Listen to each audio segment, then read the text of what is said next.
Hello and welcome. My name is JC Cabrera. I am the Applications Engineer and Marketing Manager for Graphtec America. Today's topic is setting up ONYX Cut server with the FC9000.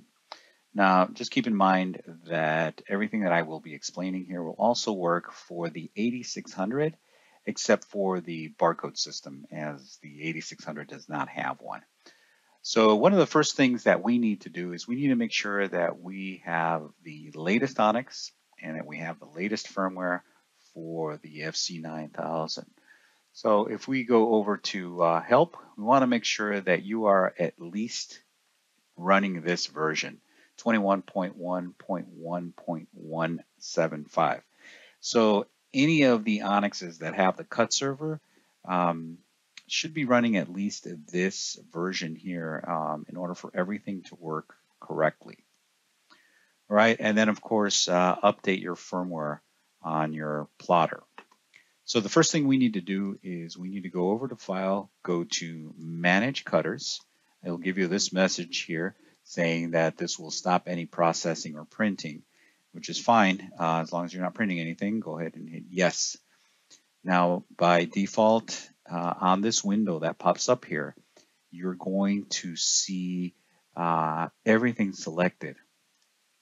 So what you want to do is you want to clear all, especially if you just have the Graphtec cutter, right? Because this will only show you the cutters. So here, what we're going to do is, well, for me, I'm going to grab all of our Graphtec cutters. And if you only have the 9000, then just select the 9000. And then also you're going to highlight it. Okay, so the reason we do that is because when we go into quick sets, which is the following step, we want to make sure that we only see the cutter that we want to see. We don't want to see everything here. So that's really the reason why we're doing this. But since we're here, we're going to go ahead and click on Configure. Configure has a lot of, let's say, more advanced features. So we want to take a look at them because there are some that will apply. And if not now, eventually it would be something that you might want to consider. So I'm kind of going to go down the line here. So the first thing we're going to look at is the barcode to print. So by default, you're going to get that barcode. It's going to print. Now, keep in mind that even though the barcode is printing, you don't necessarily need to use it. You can just use the 4 registration marks. You can ignore the barcode if you're not going to use the barcode. Main reason for the barcode is really if you're doing multiple jobs. So if you have jobs on a roll, that's really where the barcode is going to excel, right? Because it's going to read the registration mark, cut the first job. When it's done, it's going to look for the second job via the barcode, and then it's going to continue like that until it finishes the roll. So that's really the function of the roll media. So when we click on it, you're going to have a few options. Now, the standard option you're going to ignore because it's really more for our flatbeds, not for the roll fed. So the other option is none. So at this point here, if you do not want to use the barcode system, then, or you don't want the barcode to print, then you hit none. And then you hit OK, and when you send your job, it just won't print the barcode. So those are your options. You want to use roll media or none. The next option is mark length. You just want to leave that at default. There shouldn't be any reason why you should be enlarging or reducing your mark lengths. It is an advanced feature. As you get comfortable, if you see you need to do that, you can go ahead and make the changes. The next thing is the pattern. So you have type 1 registration marks and type 2, or pattern 1 or pattern 2 as ONYX calls them. By default, you'll get pattern 2. You can stick with pattern 2. Either one will work just fine. It's actually a personal preference, really, because they will both do the job. The next is intermediate marks. So I will talk a little bit more about intermediate marks, which is very important. By default, they're off. What that means, when they're off, when there's none, that just means that you're going to get 4 registration marks and nothing in between. When you do turn this on, you turn on the vertical, you'll get the registration marks that are on the side, or you can do the horizontal, which are the ones on top.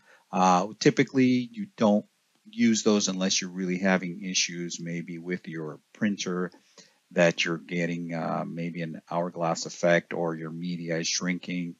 Then you'll want to use this. Other than that, you just want to stick with vertical. And then, of course, you have another option that is for both, which will print everything. And I've got an illustration that I want to show you right now, just so you'll know what I mean with the intermediate marks. It is very important. Again, it is something that we suggest that you do on jobs that are longer than 3 feet or a meter. You know, anything longer than that, then you want to add those segmented marks. So typically, like I mentioned, you will only see the registration marks right on each corner, right? So you'll see 4. And that's all it'll read. Now, if you add the segmented marks, then what it'll do is that it'll read just the first 4. So like in this area here. So here's an example here. Here are the segmented marks right here. Okay, so what it'll do is it'll read the first 4 here. And again, this is another option that you will have to select in order for it to read the first 4. And we'll look at that once we get into the cut server. So it'll read the first 4 and it'll cut this. Once it's done here, then it'll read the remaining 2 that are up on top, and it'll cut this area. And then your cuts will join here, and you'll get a seamless cut. You will not see that there's any gap or anything here. This way, what you're getting here is consistency in the cut. So what the registration mark does is that it looks to see where the material is, and it adjusts or compensates for any skewing that might have occurred. So that's how the segmented marks work. Okay, so by default, it's off.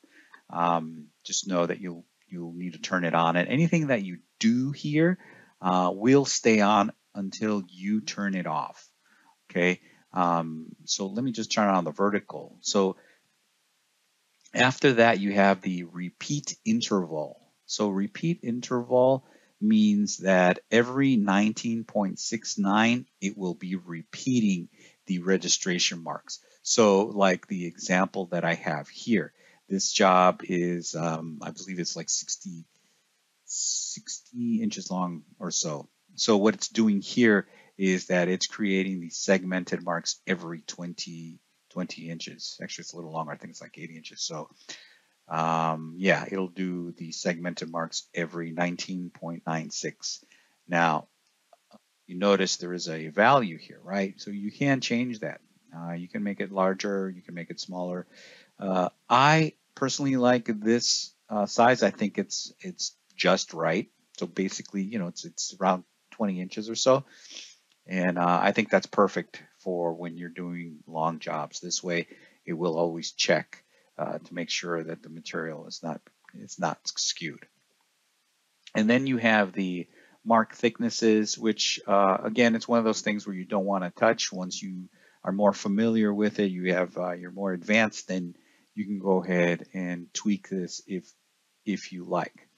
And then you have, let me turn this off here for right now. Okay, we'll leave that at segmented marks, or excuse me, not segmented by barcode. So we'll leave that at the barcode. And then, so what we have next is the Mark X margin. So what this is, notice that the value is at 0. When you're doing barcode, You really don't want to change anything that's here. You just want to leave it at default. Again, you can tweak it later on once you're comfortable, but there really is no need. Notice it's already at 0, so there really isn't a margin. So the Mark X margin means that it is from the edge of the material to the registration mark. That's the value that's there. Mark Y, notice that it's grayed out so that you cannot tweak it. And then the image X margin means that it is from the edge of the material to the edge of the first image. And again, notice that it's also on 0. Okay. And then this last one here is image Y margin, which the Y margin, by the way, is the feeding direction for Onyx, and the X margin is the left and right. Again, these are values that you don't want to change. They work perfectly fine the way they are. They've already been tweaked to the point where they work just fine. And then set cut file, you don't want to touch that. That's more when you're doing hot folders. So that's really what you need to do. You need to concentrate more on if you want to use the roll media and if you want to turn on the intermediate marks that they call them here, okay? So we'll leave that as is for now. We'll hit done. The second thing that we need to do is we need to create a quick set. So let's go into configure printer. Again, it's going to give us this message again. We'll click yes. And I've already created one, but let's go ahead and create a new one. And so here, we'll click on new. And the first thing it asks you is to create a name. Create whatever name you like, anything that will help you identify.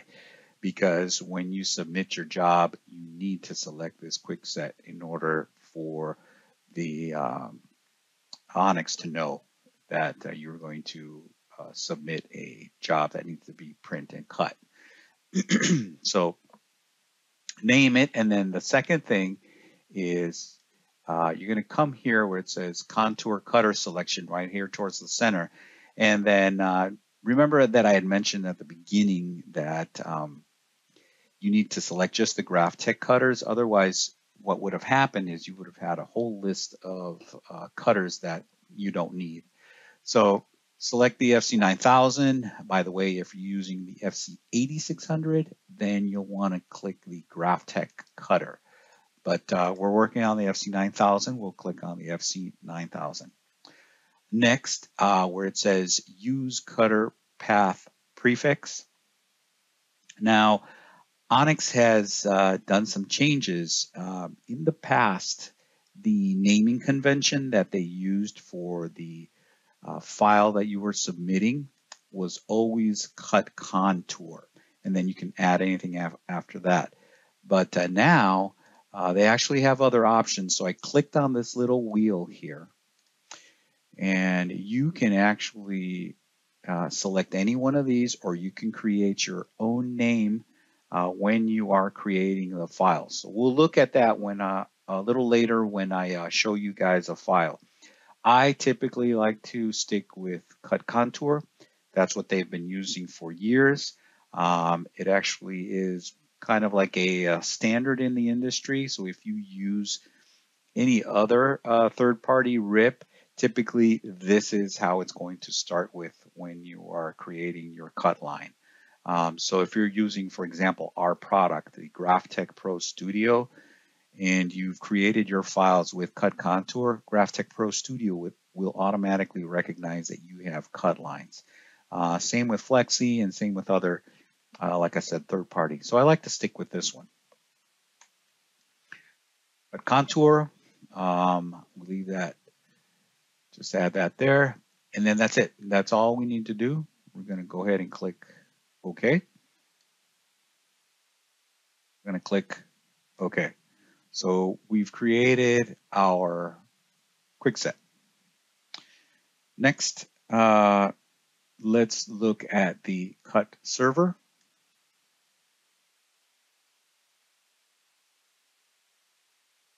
So in the cut server, we need to do a few configurations, right? So the first thing you're going to do is you're going to click on Manage Cutters. And if you haven't opened this yet, the first thing that's going to pop up is this right here, okay, add cutter. So you select your cutter here. So browse and look for the cutter. Here's the 8600 and here's the 9000. And below it, it says display name. Now, just keep in mind that at this point, you can actually change the name to whatever you like. And this is the only time you're going to be able to make that change. The reason being is because when you do this behind the scenes, it actually creates a folder that's in the root of your Onyx folder in the C drive or wherever you have your Onyx installed. So that's the reason why you can only make that change here. If you want to change the name later, you'll have to delete it and add it again. So just a little tip. And again, if you have more than one cutters, then of course you want to name them differently so you'll know. Then the next thing we're going to do is FC9000, right? We're going to go ahead and click on configure. We'll click on configure. We have another window. Again, these are all things that we're going to do just to set everything up. Once everything is set up, you're going to have a nice workflow and you don't have to do this anymore. This is just really a one-time setup. So up on top, you've got a couple of options, right? So here's where you need to decide, okay, how is Onyx connected? Is it connected via Ethernet? Is it connected via USB cable? Or a new option for the FC9000 is that you can use the USB thumb drive, or you basically what that means is that it will create a file that's called an XPF file, and you can store it in your thumb drive, and then the machine can read it, which I'll actually show you a little video just now how that works. Because once you select however you're connected, then you also need to tell the cutter that, okay? So the cutter needs to know how it is that you're connected to Onyx. So let's look at this quick video, and this is going to show you, right? So we're into menu, and here it says destination. Click on the destination, USB drive, server USB, and then server LAN. In this particular case, it was just selected USB, which means it's going to go to the thumb drive. So once that's done, you're really all set. You just click on the barcode. It gives you a little message there that you need to position it really underneath the start mark. So the start mark is the little black mark, which we'll look at in a second. So there it is. That's the start mark right there.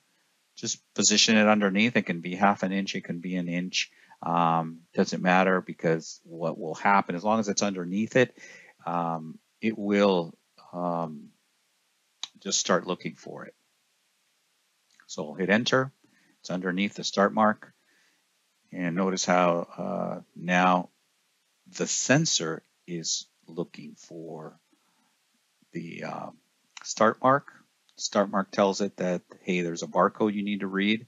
Read the barcode, and it knows that it needs to look for the job in the thumb drive, because that's the way we set it up.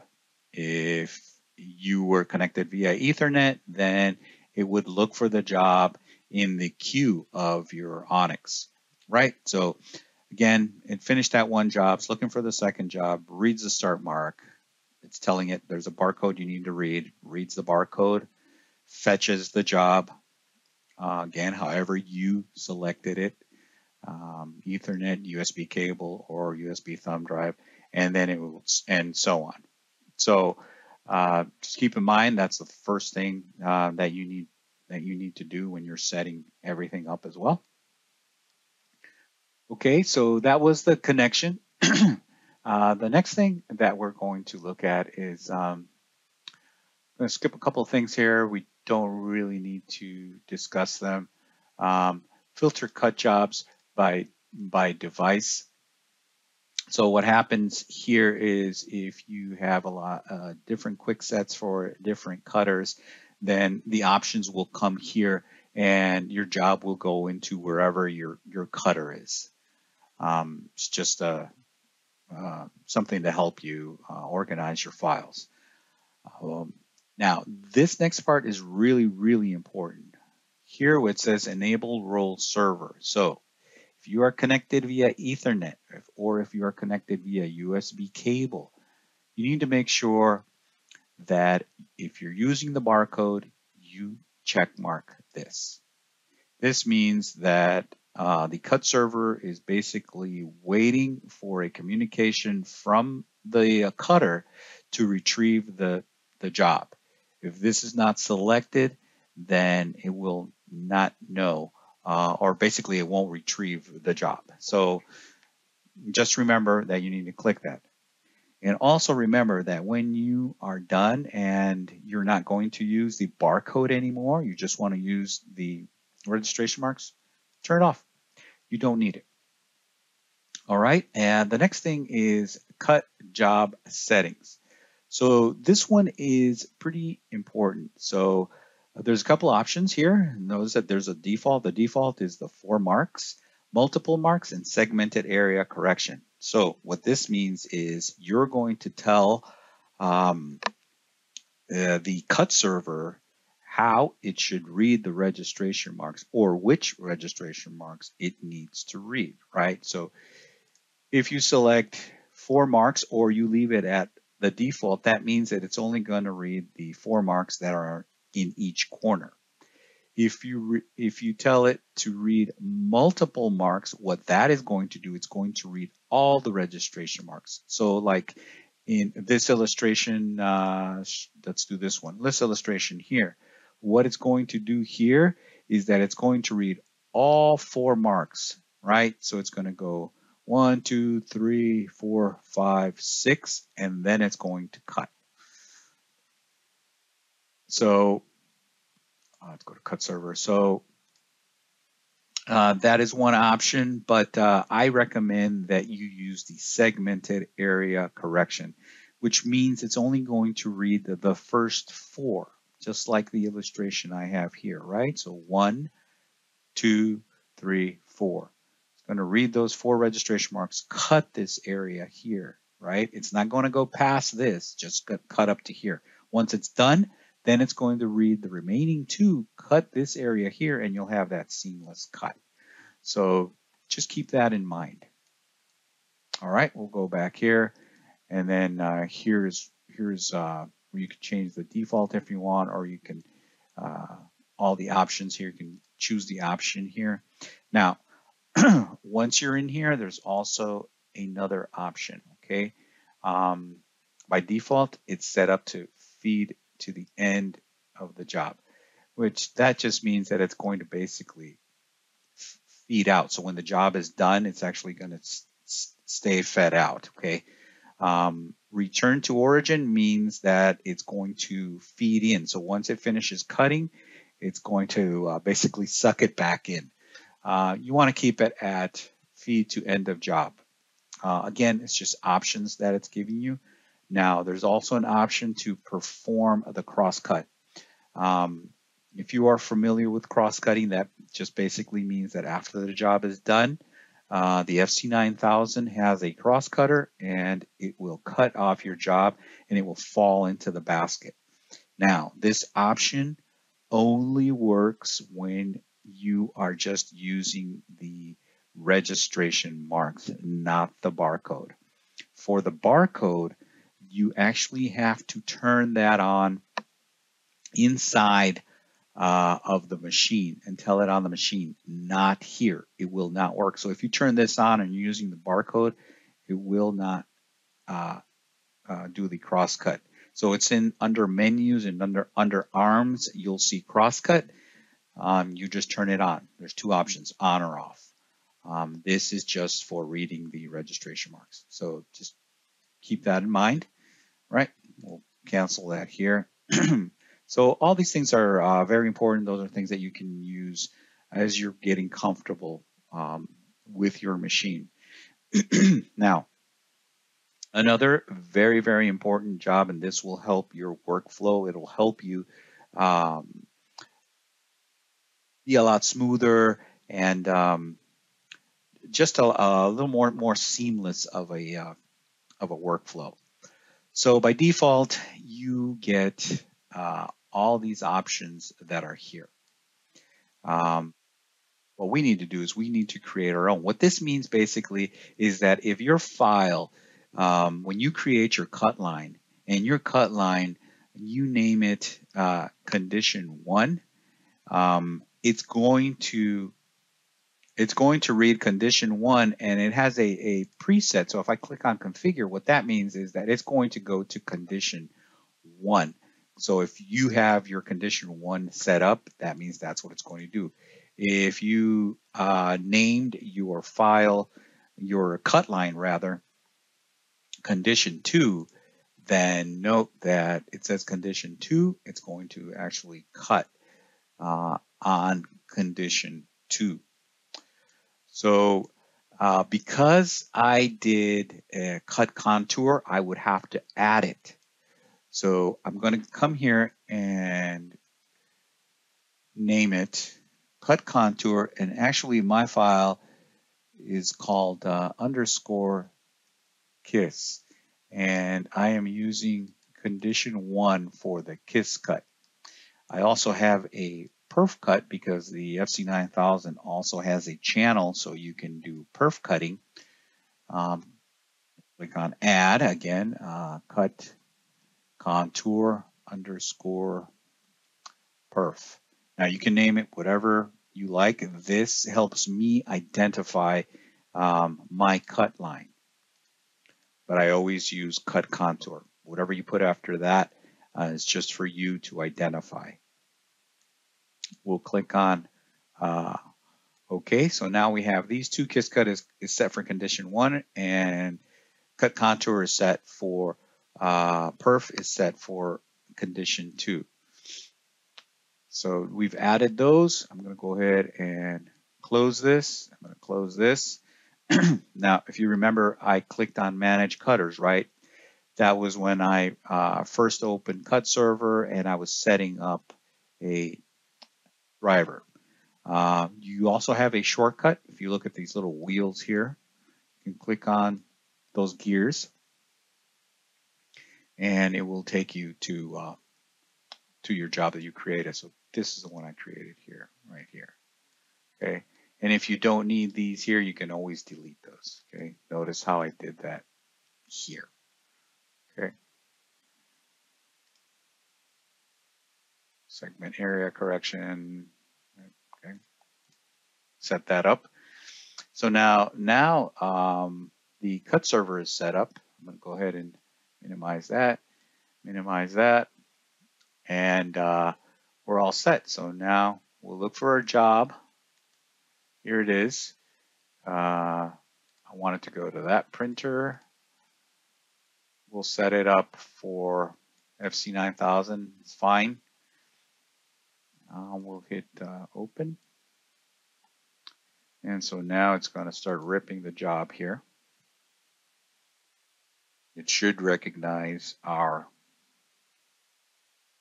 job. Now, notice that there's a preview on the right-hand side, but you really can't tell if it's recognizing the cut line or not. So what you do is you double-click on the file itself.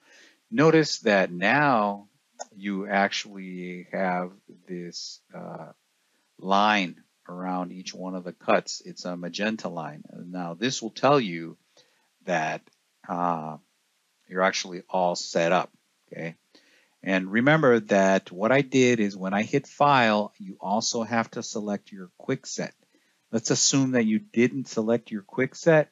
Well, it'll give you the option here to go ahead and tell it that, hey, I want to cut this job, right? So you can choose your cutter here in case you forget when you submitted the job. Let's also assume that maybe you don't see a cut line around here, a magenta cut line around here. That doesn't necessarily mean that you didn't do anything right. What you need to do is you need to make sure that this option here to preview the cut line is selected. Sometimes it's turned off, but by default, it's typically turned on. So what we'll do is we'll go into General Settings. Okay, it gave me that message again. And then it's right here. Display cut path preview in image preview. So if this is turned off, then it would not have shown you that that preview. So make sure that this one is also checked. Another one that you want to make sure that is checked is this one here, because sometimes the RIP will tell you. So it'll tell you that you've selected a a job to be cut, but it can't find any cut lines, and typically means that you have forgot possibly a step when designing the cut lines. So it's actually a good reminder. So you want to also keep that one turned on, right? So at this point, we're all set. I'm going to go ahead and print now. As soon as I hit the print, this should go right into the 9000, okay? And so here it is. So here's your preview job. And if you notice on the right-hand side here, notice how it says cut contour kiss, cut contour perf. So this name coincides with the actual name that I named the file. The cut file was cut contour kiss and cut contour perf, which is the same name that I put when configuring the cutter. Again, this way, when your job comes in, it already knows what condition it needs to go to, right? And in what order. So the kiss cut is going to go first and the perf is going to go next. Let's say the order was incorrect. You can actually just click on it and move it up and change the order, but you want to keep the perf at the bottom. So everything is set up. This is the way we set it up here. Okay, kiss first, perf second. So it doesn't matter the order in which you create this, because that's the order that it's going to cut. So keep that in mind as well. Okay, when you're doing print and cut, I suggest not to touch anything that's here. This is more advanced, and if you do shrink anything here, then your cut file is really not going to be read because it's already printed at specific size, right? So you don't want to touch anything. So just a reminder again, so if I click on the little gear here, enable roll server, okay, and then you click close. So what you're going to do now is you are not going to click on cut now. You're going to click on the barcode button, which is on the video that I showed you, this barcode button. You're going to click on this barcode button and then just follow the steps and it will start cutting. If you're only going to use the registration marks, then take that off and then click on cut now, and then your job will start cutting. So let's look at the file real quick. Let's look at the file that I just sent here. So there's actually two cut lines. Let me zoom in here. All right, and I'll remove the image here. So this line here is my perf line, and this one is my kiss, right? And notice that I also created layers here, and I put the kiss on top and perf at the bottom. Again, that's just to be organized. I also named it here just for me to identify. That's fine. You can create the layers or you don't have to. As long as you do the colors correctly, you're fine. So let's look at one of these colors here. Let's see. Let's select.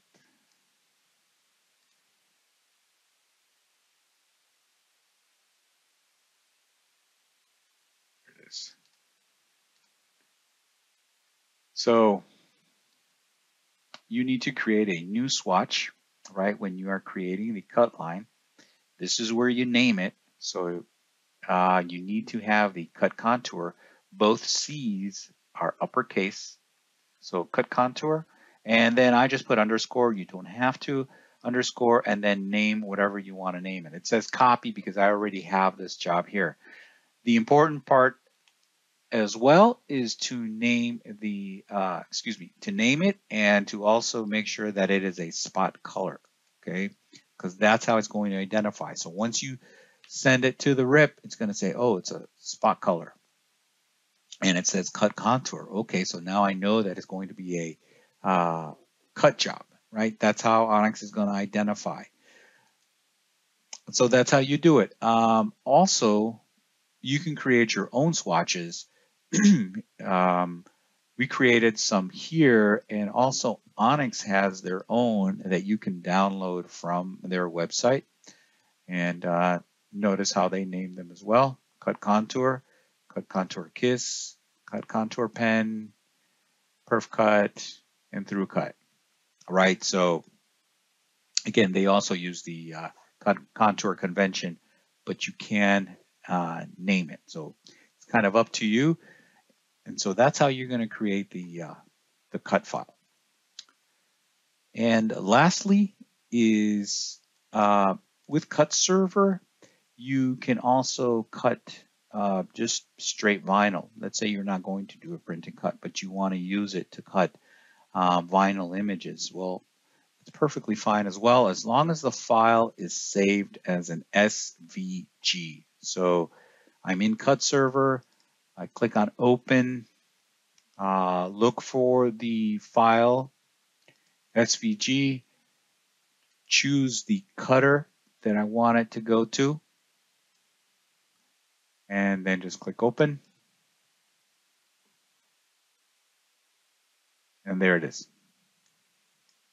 So here, you're just cutting final, right? There's no registration marks to read or anything. Here you can actually fiddle around with some of the options that are here, right? So you can rotate it if you like. You can add multiple cuts here, right? Put some gap into it. The options are there, and then you can use. Let's say you're going to use condition 1, so you can use the same one, contour kiss, because you know it's already on condition 1. And then from here, you're going to go cut now. And then that's basically it. So if we look at the file here, which I believe I have it, here's the file. It's basically it. All you have to do is just save it as an SVG file, right? So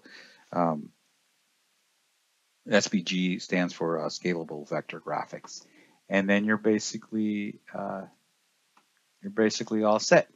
So this concludes the setting up of Onyx Cut Server with the FC9000. Thank you very much.